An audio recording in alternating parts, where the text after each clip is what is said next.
Mobile seat கவர்ல இருந்து முன்னாடி டேஷ்போர்ட்ல இருந்து வாய்ப்பு இருக்கு.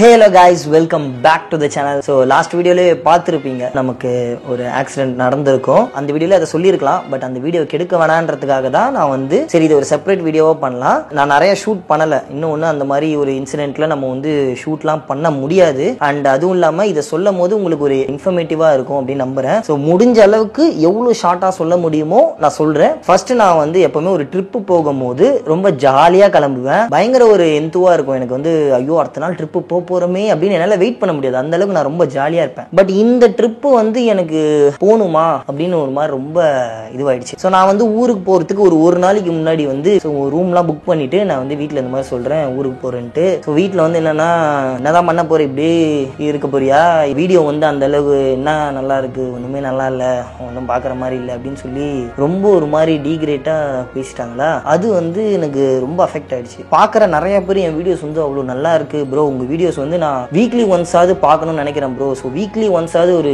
வீடியோ போட்டுருங்க அப்படின்னு நிறைய பேர் சொல்லியிருக்கீங்க. நிறைய பேர் அவங்களோட கிட்ஸ் எல்லாம் என் வீடியோ வந்து ரெகுலரா பார்ப்பாங்க, நீங்க நிறைய வீடியோஸ் போடுங்க அப்படின்லாம் நிறைய பேர் எனக்கு வந்து இன்ஸ்டாகிராம்ல எல்லாம் மெசேஜ் பண்ணுவாங்க. அதெல்லாம் பார்க்கும்போது ரொம்ப ஹாப்பியா இருக்கும். அதனாலதான் நான் வந்து எப்படியாச்சும் வீடியோ வந்து சீக்கிரம் கொடுக்கணும் அப்படின்னு சொல்லிட்டு ஒரு விஷயமா பிளான் பண்ணுவேன். ஸோ வீட்லயே வந்து இந்த மாதிரி சொல்லிட்டாங்களேடா என்ன இது அப்படின்னு சொல்லிட்டு ரொம்ப எனக்கு ஒரு மாதிரி டவுன் ஆயிட்டேன் மென்டலி. நான் என் ஒய்ஃப் கிட்ட கூட சொன்னேன், இந்த மாதிரி ஒரு மாதிரி ரொம்ப ஒரு மாதிரி இருக்கு, போகணுமானே ஒரு மாதிரி தோணுது அப்படின்ட்டு. ஸோ அப்போ என் ஒய்ஃப் சொன்னா சரி வேணாம் நம்ம கேன்சல் பண்ணிடலாம் அப்படின்னா. இல்லை நான் வந்து ரூம்லாம் புக் பண்ணிட்டேன், இன்னொன்று யூடியூப்ல இருந்து வர அமௌண்ட்டோட நான் ஒரு 30% எக்ஸ்ட்ரா என்னோட கை காசு போட்டு தான் ஒவ்வொரு டிராவலையும் பண்றேன். ஸோ ரூம்ஸ்லாம் வந்து புக் பண்ணிட்டேன், அதை வந்து கேன்சல் பண்ண முடியாது. ஸோ அதனால வந்து போய்க்கலாம், பார்த்துக்கலாம், ஊருக்கு தானே நம்ம போகும்போது அது மைண்ட் மாறிடும் அப்படின்ற மாதிரி அடுத்த நாள் கிளம்பி போயிட்டேன். ஸோ டே 1 வந்து நான் வீடியோ ஷூட் பண்ணல. உங்களுக்கே தெரியும் நான் மேட்டுப்பாளையம் போயிட்டு தான் வந்து வீடியோ ஷூட் பண்ண ஸ்டார்ட் பண்ணியிருப்பேன். டே 1லேயே எனக்கு ரொம்ப லோவா இருந்தது. சரி அடுத்த நாள் சரியாயிடுன்னு சொல்லிட்டு அதுக்கப்புறம் நாங்கள் மேட்டுப்பாளையம் போனோம். அங்கதான் நம்ம இன்ட்ரோலாம் கொடுத்துருப்போம், அங்க இருந்து தான் வீடியோ ஸ்டார்ட் பண்ணோம். சரி அப்பயாவது சரியாயிடும் அப்படின்ற மாதிரி தான் நான் நினைச்சேன். பட் என்னவோ தெரியல, எனக்கு ரொம்ப ஒரு மாதிரி ஒரு லோவாவே ஃபீல் ஆச்சு. ஸோ வீடியோல நான் அதை பெருசா காமிக்கல. உங்களுக்கும் வீடியோ நல்லா இருந்தாதான் பார்க்க நல்லா இருக்கும்ன்றதுனால நான் வீடியோ வரும்போது அப்படியே கொஞ்சம் இன்த்து ஆயிடுவேன், அதுக்கப்புறம் அப்படியே லோ ஆயிடுவேன். அப்படிதான் இருந்துச்சு அன்னைக்கு டே. ஸோ நாங்க வந்து குன்னூர்ல இருந்து அப்படியே லெஃப்ட் எடுத்து பக்காசூரன் மலை நம்ம ஃபர்ஸ்ட் பார்த்திருப்போம். அண்ட் அதுக்கப்புறம் நம்ம வந்து செங்கோட்டராயர் அந்த ஒரு மலையை நம்ம கவர் பண்ணியிருப்போம். இந்த 2 வீடியோ எடுக்கவே எனக்கு வந்து ரொம்ப நேரம் ஆயிடுச்சு. ஏன்னா எப்பவுமே வந்து சில விஷயம்லாம் நான் அப்படியே பேசிடுவேன், ஃப்ளோல பேசிடுவேன், சிங்கிள் டேக்ல பேசிடுவேன். அன்னைக்கு என்னன்னு தெரியல, நான் ப்ளூபர்ஸ் கூட போடுறேன், என்னால பேச முடியல. ஸோ நான் வந்து பாத்தீங்கன்னா சென்னையில இருந்து வரேன்.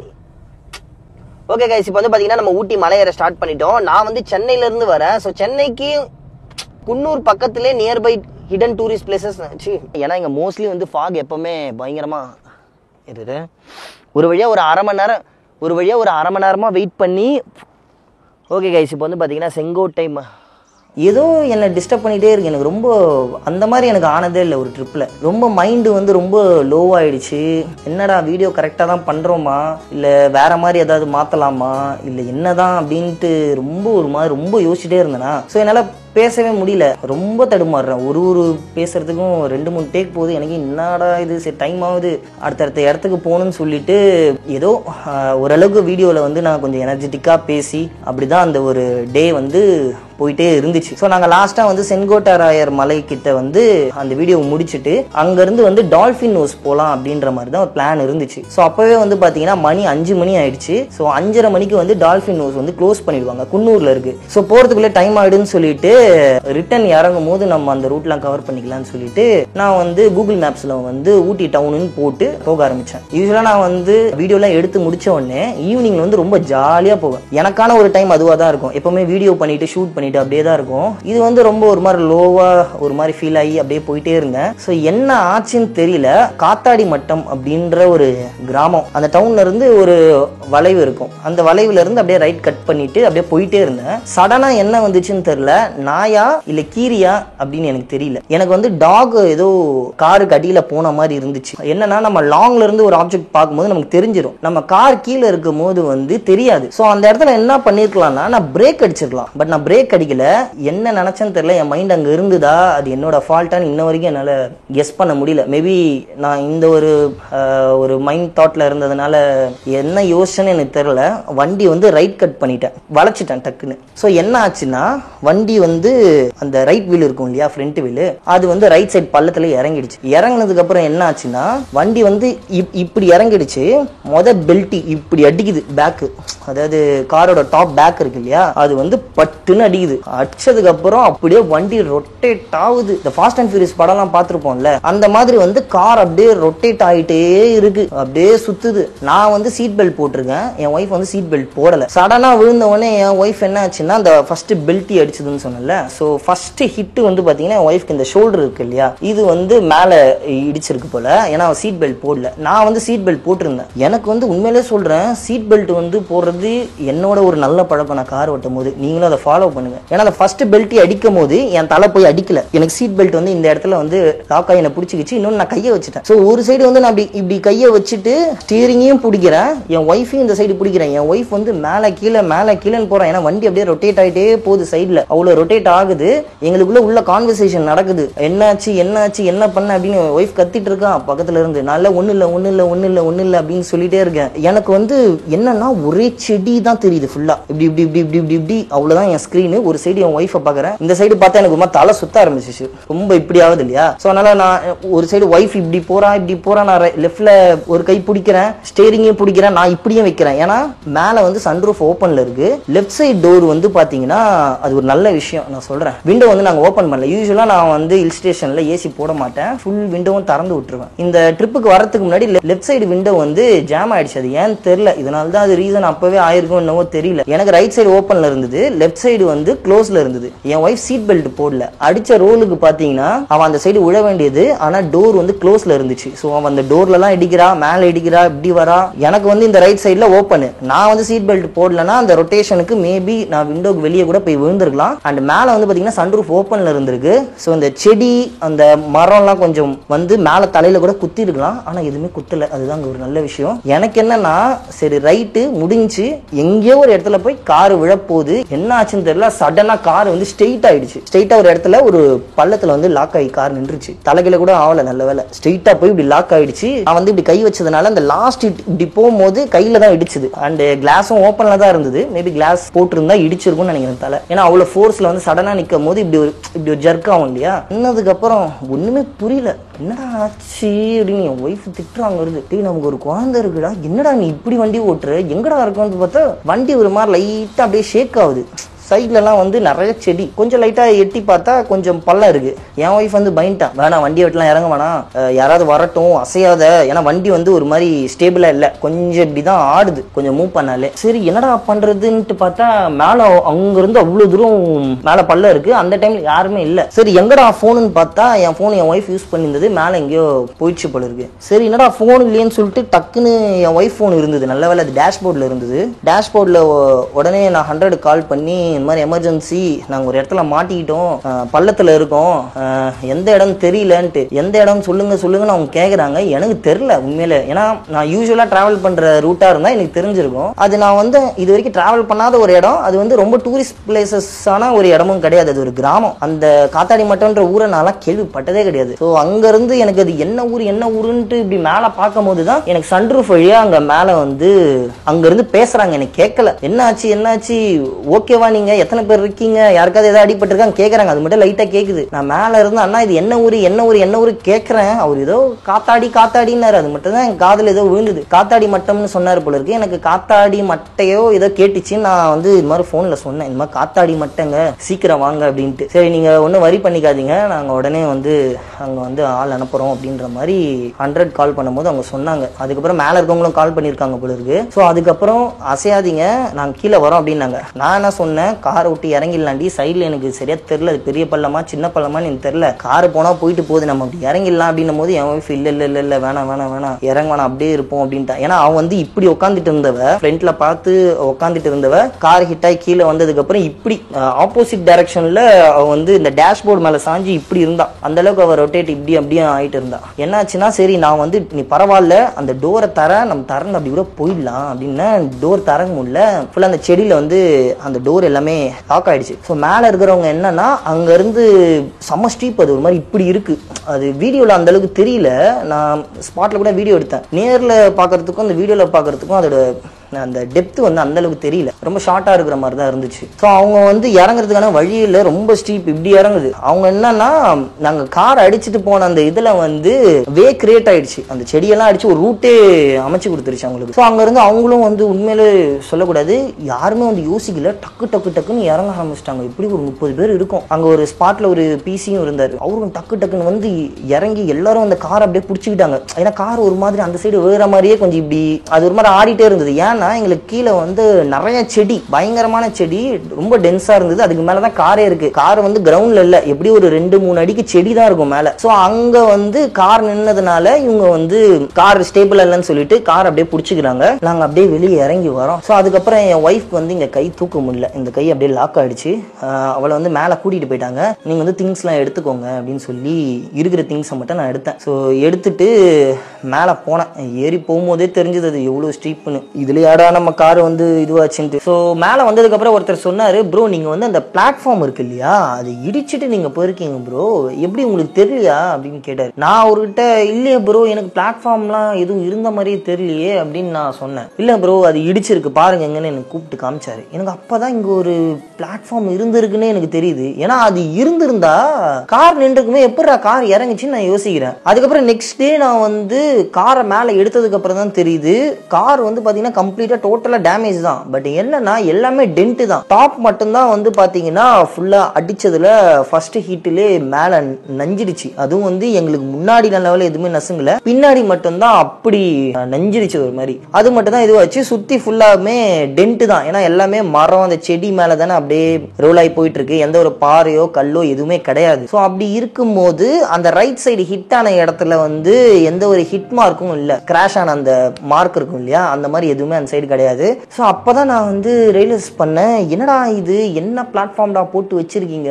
ஏன்னா அந்த ஒரு கல்லு வந்து ஸ்ட்ராங்கா இருந்திருந்தா என்னோட கார் ஹிட் ஆகி அங்கேயே நின்றுருக்கும், நான் கீழே விழுந்திருக்க வேண்டிய அவசியமே கிடையாது, இவ்வளவு பெரிய ஒரு ஆக்சிடென்ட் நடந்திருக்காது. ஒருவேளை இதுல உயிர் போயிருந்தா என்ன ஆயிருக்கும். ஸோ அப்பனா அது எந்த அளவுக்கு குவாலிட்டியா இருக்குன்றதை நீங்க பாத்துக்கோங்க. ஸோ ஹில் ஸ்டேஷன்லாம் நீங்க டிரைவ் பண்ணும் போது ரொம்ப ரொம்ப கேர்ஃபுல்லா டிரைவ் பண்ணுங்க. அங்க வந்து ஐயோ என்னடா கார் இப்படி ஆயிடுச்சு, என் ஃபோன் காணோம், யாராவது ஃபோன் பண்ணுறீங்களான்னு கேட்டேன். ஃபோன் அங்கே வந்து டவர் இல்லை, ஃபோன் எடுக்கவே இல்லை, ஃபோன் அவள் தான் போயிடுச்சு போல. நான் வந்து காருக்கு மேலே எப்பவுமே ஒரு கோப்ரோ வச்சிருப்பேன், அந்த கோப்ரோவும் காலி. அண்ட் ஒரு மைக் வாங்கினேன் புதுசாக, அப்போ தான் அது இங்கே இருக்கு பாருங்க, பாக்ஸ் மட்டும்தான் இருக்குது.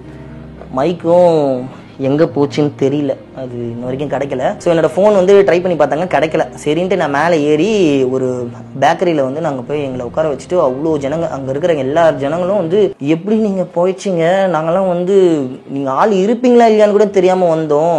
பார்த்தவங்க ஒருத்தவங்க சொன்னாங்க, நான் தான் சொன்னேன் எப்படி ஆச்சுன்னு. நான் வந்து இல்லைங்க எனக்கு நாய் வந்த மாதிரி இருந்துச்சுங்க சடனாக. அப்போ அங்கே இருக்கிறவங்க ஒருத்தவங்க தான் அடுத்த நாள் சொன்னாங்க, அன்றைக்கி சொல்லலை வேற ஒருத்தவங்க, அது ஆக்சுவலி கீரி தான் அங்கே நிறையா வந்து கிராஸ் ஆகும் அப்படின்ற மாதிரி சொன்னாங்க. மேபி அது கீரியா கூட இருந்திருக்கலாம், எனக்கு தெரியல. அதுக்கப்புறம் நாங்கள் வந்து பேக்கரியில் உட்காந்து இருந்தோம். அதுக்கப்புறம் எல்லாரும் வந்து விசாரிச்சாங்க. அப்புறம் இந்த மாதிரி ஆம்புலன்ஸுக்குலாம் கால் பண்ணுமான்னு கேட்டாங்க. இல்லை அதெல்லாம் வேணாம், யாருக்கும் எதுவும் ஒன்றும் அடி இல்லை, எனக்கு சுத்தமாக ஒரு அடி கூட இல்லை, ஒரு கீரல் கூட இல்லை. அதுதான் அதில் ஹைலைட்டு. நான் எப்பவுமே நான் அன்லக்கியாக தான் ஃபீல் பண்ணுவேன். பட் அன்னைக்கு எனக்கு வந்து அவ்வளோ ஒரு லக்கு, சுற்றி அவ்வளோ பேர் அவ்வளோ ஹெல்ப் பண்ணாங்க, ரொம்ப பிளெஸ்டாக இருந்தது எனக்கு அன்னைக்கு பார்க்கும்போது. ஸோ அப்போ வந்து சடனாக என்ன சொன்னாங்கன்னா, இதுக்கு மேலே இங்கே இருக்காதீங்க, நீங்கள் வந்து ஜிஹெச் போயிடுங்க உடனே, ஏன்னா ஒய்ஃப்க்கு வந்து கை வந்து லாக் ஆயிடுச்சு. ஸோ மேபி ஏதாவது எனக்கு அது ஒரு பயம், போன் கீன் ஏதாவது உடஞ்சிருக்குமா.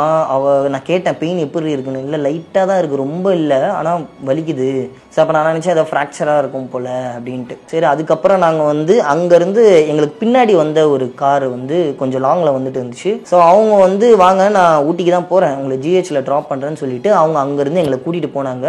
அங்கேருந்து நாங்கள் வந்து ஜிஹெச் போயிட்டோம். ஊட்டி ஜிஹெச் போயிட்டு அங்கே போயிட்டு ஸ்கேன் எடுத்தோம், சாரி எக்ஸ்ரே எடுக்க சொன்னாங்க. எக்ஸ்ரே எடுத்தோம். போயிட்டோம். அங்க இருக்கிறவங்க எக்ஸ்ரே பார்த்துட்டு ஒன்றும் இல்லை, நார்மல் தான், நீங்க கையை வந்து அப்படியே வச்சுக்கோங்கன்னு சொல்லிட்டு ஒரு சின்ன கட்டு மாதிரி போட்டு கொடுத்தாங்க. அப்புறம் பார்த்தா நான் அங்க இருக்கிற ஒரு ஆளுக்கு கால் பண்ணி இந்த மாதிரி ஃபோன் மட்டும் கொஞ்சம் இருக்கா பாருங்க ப்ளீஸ் எனக்காக கொஞ்சம், ஏன்னா கேஷ் கையில கம்மியா தான் இருந்தது, ஃபுல்லா வந்து யூபிஐல தான் இருக்கு, கார்டு இருக்கு ஓகே, பட் இருந்தாலும் ஃபோன் வேணும் இல்லையா, அதனால கொஞ்சம் இருக்கா பாருங்க, ஏன்னா அங்கதான் எங்கேயாவது இருக்கும், முடிஞ்சா பாருங்க அப்படின்னு. அவங்க பாவம் தேடினாங்க அந்த இருட்லயும். நம்ம ஊர்ல எல்லாம் வந்து போன் விழுந்துச்சுன்னா வேற யாராவது எடுத்து கொடுப்பாங்களான்றது 99% வந்து டவுட் தான். பட் அந்த ஊர் மக்கள் அவ்வளோ நல்லவங்க, அவ்வளோ ஹெல்ப் பண்ணாங்க. அந்த இருட்லயும் தேடி என்னோட ஒரு போன், அந்த ஐபோனை கண்டுபிடிச்சாங்க. இன்னொரு சாம்சங் போன் இருக்கு, அதை நான் சொல்லல, எனக்கு இது கிடைச்சாலே போதும் அப்படின்ற மாதிரி தான் இருந்தது. ஸோ அந்த போன் கிடைச்சிருச்சு, இந்த மாதிரி கிடைச்சிருச்சுங்க அப்படின்னு சொன்னாங்க. ப்ரோ ப்ளீஸ் உடனே கொஞ்சம் எடுத்துட்டு வந்து தரீங்களா, நான் காசு கூட கொடுக்குறேன்னு சொல்லி அவங்க அந்த நைட்லயும் வந்து கொஞ்சம் லைட்டா மழை இருந்தாலும் எனக்கு ஜிஹெச்ல வந்து அந்த போனை கொடுத்துட்டு போனாங்க. என்னதான் காசு கொடுத்தாலும் அந்த டைம்ல அவ்வளோ ஹெல்ப் பண்றதுக்கு ஒரு மனசு வேணும். அதுக்கப்புறம் அங்க இருந்து நாங்க வந்து ரூம் போயிட்டோம், ஆட்டோ பிடிச்சி. ரூமோட ஓனர் அவங்க இருப்பாங்க இல்லையா, ஸோ அவங்க கிட்ட இந்த மாதிரி விஷயம் சொன்னேன். அவங்க இதெல்லாம் பார்த்துட்டு ப்ரோ எப்படி ப்ரோ நீங்க வந்து டேம் லக்கி அப்படி இப்படின்னு அவங்களே ஒரு மாதிரி ஷாக் ஆனாங்க. சரி ஓகே நீங்க போய் முதல் ரெஸ்ட் எடுங்கன்னு சொல்லிட்டு எங்களை ரூமுக்கு அனுப்பிட்டாங்க. அதுக்கப்புறம் நான் ரூம்ல போயிட்டு எனக்கு தூக்கமே வரல. கண்ணை முன்னாலே அந்த கார் வந்து ரொட்டேட் ஆகிற அந்த சீன் தான் எனக்கு வந்து வந்து வந்து வந்து வந்து போகுது. எனக்கு இன்னொன்னு, என் கார் அங்க இருக்கு, என் கார் டிக்கில லேப்டாப்பு சூட் கேஸ் எல்லாமே அங்கதான் இருந்தது, அதெல்லாம் எடுக்க முடியல, ஏன்னா செடியில மாட்டிக்கிச்சு, பின்னாடி டிக்கியை ஓபன் பண்ண முடியல. அடுத்த நாள் வந்து தான் கார் வந்து கிரேன் போட்டு தூக்கணும். ஆக்சுவலி அங்க ஸ்பாட்லயே சொல்லியாச்சு இந்த மாதிரி கிரேனை வர சொல்லி, பட் அன்னைக்கு நைட் ஆயிடுச்சு. ஸோ அடுத்த நாள் காலையில வந்து நான் 8:30 மணிக்கு நாங்க வர சொன்னாங்க கிரேன் ஆப்ரேட்டர். ஸோ நான் ஒரு 8:30 மணிக்கு எந்திரிச்சு ஆட்டோ வேணும்னு சொல்லி கீழே ஹோட்டல்ல கேட்டேன். அவங்க வந்து ஆட்டோ சொல்லி ஒருத்தரை வர வச்சாங்க. உண்மையிலே அவரு தாங்க தெய்வம், சத்தியமா சொல்றேன். அந்த மாதிரி ஒரு நல்ல மனுஷனை நான் பார்த்ததே கிடையாது. அவர் வந்து பாத்தீங்கன்னா அங்க ஊட்டியில ஆட்டோ ஓட்டுறாரு. அவரோட பேரு நூர், அவர் ஃபுல் நேம் எனக்கு மறந்துருச்சு. ஏன்னா இந்த ப்ராசஸ் எல்லாமே சீக்கிரமா முடிஞ்சு நாங்க ஊருக்கு வரதுக்கு ஒரு முக்கியமான காரணம்னா அது கண்டிப்பா அவர் தான். ஆல்ரெடி ஹோட்டல்ல இந்த மாதிரி விஷயத்தெல்லாம் சொல்லிட்டாங்க. ஸோ அவர் வந்து ஒன்னும் ஆகல, எதுவும் ஆகல அப்படின்னாரு. இல்ல ஒன்னும் ஆகல அப்படின்ட்டு நான் வந்து ஒய்ஃபை வந்து ரூம்லயே விட்டு போயிடலாம், நம்ம மட்டும் போயிட்டு ஸ்பாட்டுக்கு போயிட்டு நம்ம வந்துடலாம் ரூமுக்கு அப்படின்னு நினைச்சேன். இல்ல அவர் வந்து நீங்க ஒய்ஃபையும் கூட்டிட்டு வாங்க, ஏன்னா போலீஸ் வந்தாங்கன்னா யார் இருந்தாங்க எத்தனை பேர் இருந்தாங்கன்னு கேட்பாங்க. ஸோ அப்ப போயிட்டு நம்ம திருப்பி ரிட்டர்ன் வர மாதிரி இருந்தா அது இன்னும் கஷ்டமாயிடும், நீங்க ஒய்ஃபை வர சொல்லுங்கன்னு சொல்லிட்டு நானு ஒய்ஃபு அப்புறம் அவரும் அவரோட ஆட்டோல நாங்க போயிட்டோம். ஸோ அவர் வந்து என்ன சொன்னார்னா, ஆட்டோல போயிட்டு இருக்கும் போதே இதெல்லாம் சொன்னாரு. இப்போ வந்து வண்டி எங்க விழுந்திருக்கோ அது வந்து ஒரு பிரைவேட் லேண்டா இருந்துச்சுன்னா அந்த ஓனர் கிட்ட நம்ம வந்து பர்மிஷன் கேட்கணும், அவங்களோட கன்சர்னோட தான் நம்ம அங்க இருந்து வண்டியை வந்து நம்ம எடுக்கணும். நார்மலா ஏதாவது ஒரு லேண்ட் கவர்மெண்ட் லேண்டா இருந்ததுன்னா ஒண்ணுமே பிரச்சனை கிடையாது அப்படின்னும் போது எனக்கு தெரியலனா அது பாக்குறதுக்கு வந்து கொஞ்சம் காடு மாதிரி தான் இருந்தது, எதுவும் டீ எஸ்டேட் மாதிரி இல்ல. ஸோ எனக்கு தெரியலனா அப்படின்னா அப்புறம் நாங்க அங்க ஸ்பாட்டுக்கு போயிட்டோம். ஸ்பாட்டுக்கு போயிட்டு அப்பதான் வந்து அவர் சொன்னார் இந்த மாதிரி ஃபர்ஸ்ட் போலீஸ்க்கு கால் பண்ணி சொல்லணும், அவங்க வந்து பர்மிஷன் கொடுத்ததுக்கு அப்புறம் அவங்க வந்து நேர்ல வருவாங்க. ஸோ ஏன்னா வண்டி வந்து கிரேன் வந்து ரோட்டுக்கு நடுவில் இப்படி கிராஸ் ஆகி நிற்கும். ஸோ அந்த டைம் வந்து பாத்தீங்கன்னா டிராஃபிக் எல்லாமே கண்ட்ரோல் பண்ணணும், அந்த சைடு வர எந்த வண்டியும் வந்து கிராஸ் ஆக முடியாது. ஸோ இது வந்து நம்ம போலீஸ் கிட்ட வந்து பர்மிஷன் கேட்கணும். போலீஸ் ஸ்டேஷனுக்கு கால் பண்ணாங்க, குன்னூர் ஸ்டேஷன்ல தான், லவுடேல்னு சொல்லுவாங்க. அவங்க கால் பண்ணி இந்த மாதிரி நீங்க வரீங்களா இல்ல நாங்களே வந்து கிரேன் வச்சு எடுத்துக்கிட்டோமா அப்படின்னு கேட்டதுக்கு ஸ்டேஷன்ல வந்து இல்ல நீங்களே எடுத்துக்கோங்க அப்படின்னு சொல்லிட்டாங்க. சரி ஓகேன்னு சொல்லிட்டு கிரேனை நடுவில் போட்டுட்டு வண்டி எடுக்க ஸ்டார்ட் பண்ணிட்டோம். கிரேன் ஆப்ரேட்டர் வந்து எப்படி ஒரு 1/2 hour to 1 hour ஆயிடும் அப்படின்ற மாதிரி சொன்னார். ஏன்னா வண்டி வந்து ரொம்ப கீழே இருக்கு, கொஞ்சம் பக்கத்துல இருந்தா டக்குன்னு நம்ம கிரேன்ல இப்படி தூக்கி வண்டி அப்படி வச்சிடலாம். ஸோ வண்டி வந்து ரொம்ப கீழே இருக்கிறதுனால ஃபர்ஸ்ட் நம்ம ரோப் போட்டு வண்டியை மேலே இழுக்கணும். ஏன்னா ரொம்ப அவர் சொன்னது என்னன்னா ஒரு 100 feet மேலே போயிருக்கும் வண்டி அப்படின்ற மாதிரி சொன்னார். ஸோ வண்டியை ஃபர்ஸ்ட் மேலே இழுத்துட்டு அதுக்கப்புறம் தான் எடுத்துட்டு வந்து ரோட்ல வைக்க முடியும். ஸோ இதுக்கு நடுவில் வந்து பாத்தீங்கன்னா ரோடு அப்படியே 2 சைடும் பயங்கரமா பிளாக் ஆயிடுச்சு. எல்லாருமே வந்து அப்பதான் ஆக்சிடென்ட் ஆச்சு போல அப்படின்னு நினைச்சாங்க. வந்து பாக்குறவங்க எல்லாம் அப்படி பார்த்துட்டு ஏதோ டூரிஸ்ட் ஸ்பாட் மாதிரி போட்டோ எல்லாம் எடுத்துட்டு துக்கம் விசாரிக்கிற மாதிரி எங்கெல்லாம் வந்து நீங்க தான் ஓட்டுனீங்களா, பரவாயில்லையே தப்பிச்சிட்டீங்களே, ஐ மீன் நல்ல விதமா தான் கேட்டாங்க. எல்லாரும் ரொம்ப அதிசயமா பார்த்தாங்க. எல்லாரும் நான் வந்து எல்லார்ட்டையும் என்ன நடந்துச்சுன்றத அப்படியே சொல்லிட்டே இருக்கேன். இவங்க கிட்ட அப்படி நடந்துச்சு இப்படி நடந்துச்சு இப்படி நடந்துச்சுன்னு சொல்லியே என்னால முடியல. அப்புறம் நான் வந்து இன்சூரன்ஸ்க்காக இந்த போட்டோஸ் வீடியோஸ் எல்லாம் எடுத்துட்டு இருந்தேன். அதுக்கப்புறம் காரை வந்து மேல தூக்கி வச்சுட்டாங்க. ஸோ இதுக்கு வந்து பாத்தீங்கன்னா காரை மேல தூக்கி வைக்கிறதுக்கு வந்து 18,000 ரூபாய் கேட்டாங்க ஃபர்ஸ்ட். ஸோ அப்புறம் 100 அண்ணா தான் வந்து பேசி 16 ரூபா வரைக்கும் குறைச்சாரு. ஏன்னா அவர் கொஞ்சம் தெரிஞ்சவர், உள்ளூர்காரரு, நம்ம சொன்னாலும் மோஸ்ட்லி கேட்க மாட்டாங்க. அவங்களுக்கு அப்ப எப்படின்னா நமக்கு வேற வழி இல்லை, ஒரு இதுல மாட்டிக்கிட்டோம் நம்ம காரை எடுத்துதான் ஆகணும். ஸோ அப்போ அவங்க சொல்ற ரேட்டை நம்ம கொடுத்துதான் ஆகணும். அங்க பார்கின்ற பேச்சுக்கே மோஸ்ட்லி இடம் கிடையாது. பட் இருந்தாலும் அவர் வந்து கார் வந்து ரொம்ப டேமேஜ் ஆயிடுச்சு, ஆல்ரெடி அவங்களுக்கு நிறைய லாஸ், பார்த்து பண்ணுங்கன்னு ஒரு 16க்கு வந்தாங்க.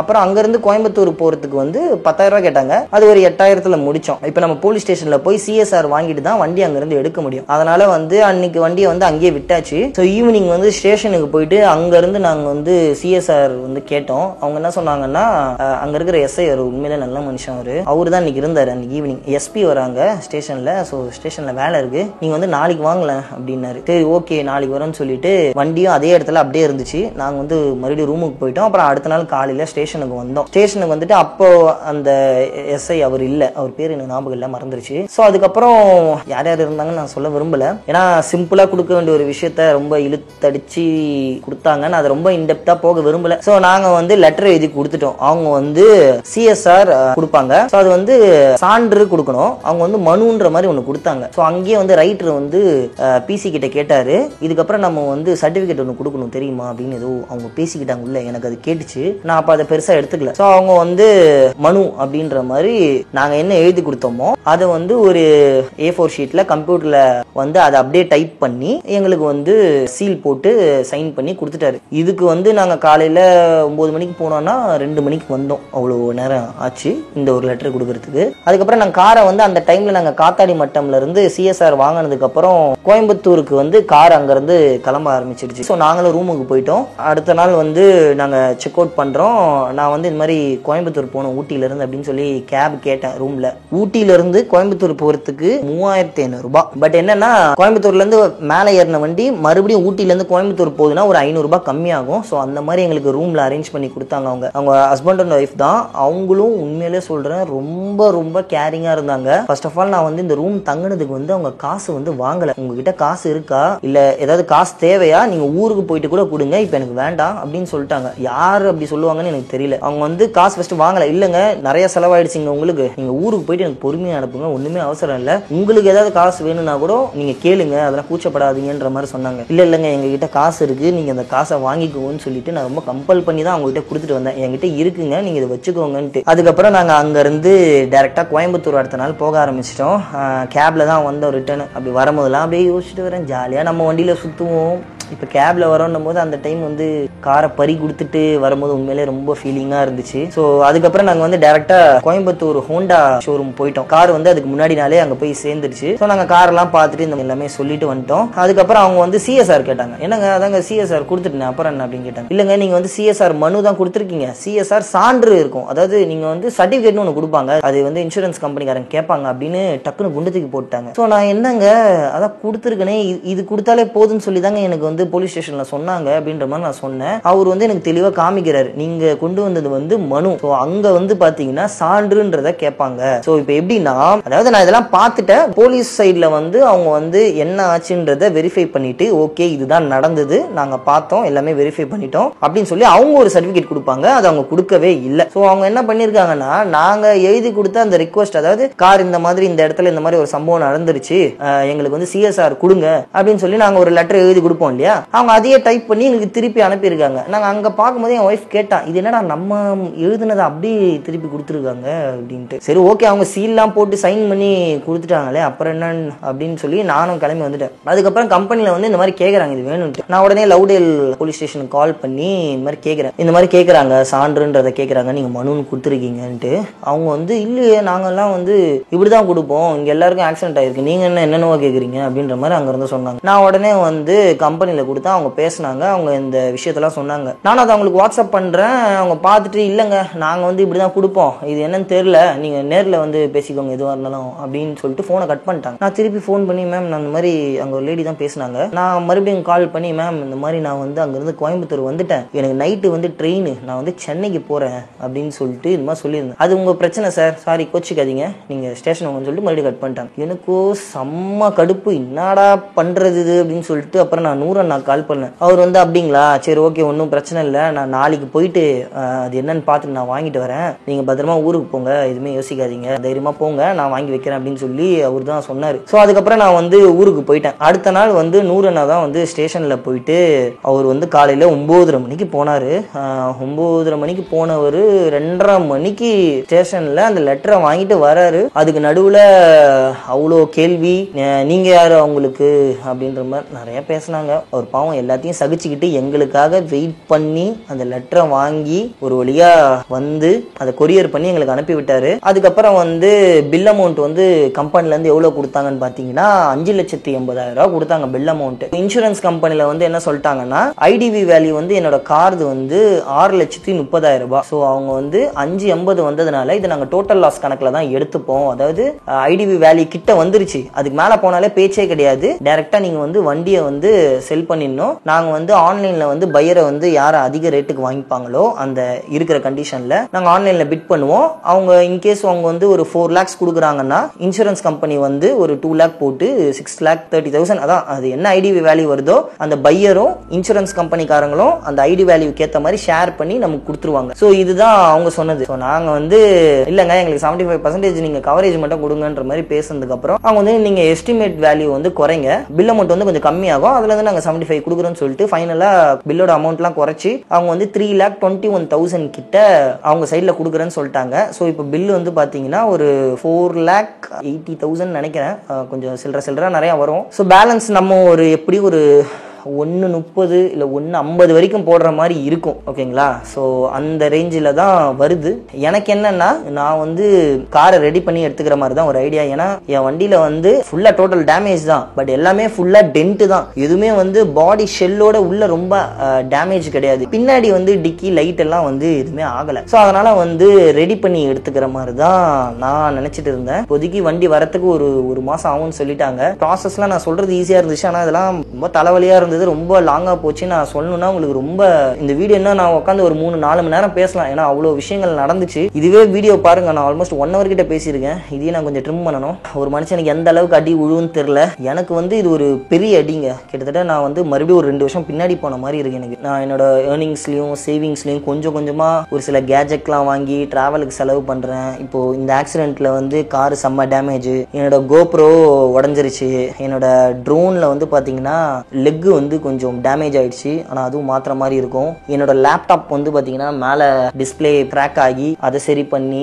அதுக்கப்புறம் என் மைக்கு போச்சு. ஃபினான்ஷியலா எனக்கு வந்து நிறைய அடி. இதுக்கப்புறம் இன்னும் காரை வேற ரெடி பண்ணோம், அதுக்கு நிறைய காஸ்ட் ஆகும். நான் வந்து ஏதாவது ஒன்று பண்ணி முன்னுக்கு வரணும்னு தான் பாக்குறேன், பட் என்னன்னு தெரியல. அது இப்படிலாம் நடந்தாதான் ஏதாவது மேலே வர முடியும்னு ஏதாவது கான்செப்ட் இருக்கான்னு எனக்கு புரியல. ரொம்ப கஷ்டப்பட்டு தான் ஒரு வீடியோவும் பண்ணிட்டு இருக்கேன். இதுக்கு நடுவில் இந்த மாதிரி வந்தது உண்மையிலே எனக்கு ரொம்ப ரொம்ப ஒரு இதுவாக தான் இருக்கு.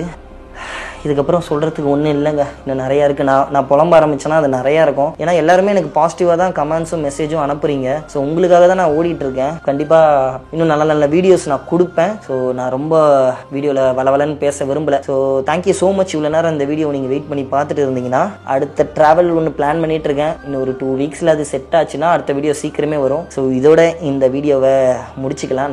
நடந்துருச்சு, ஹாப்பியாக இருப்போம். லைஃப் எல்லாமே லேர்னிங்ஸ் தானே, அப்படிதான் நான் அதை பார்க்குறேன். Thank you so much. அடுத்த வீடியோவில் சந்திக்கலாம். Stay tune and stay safe.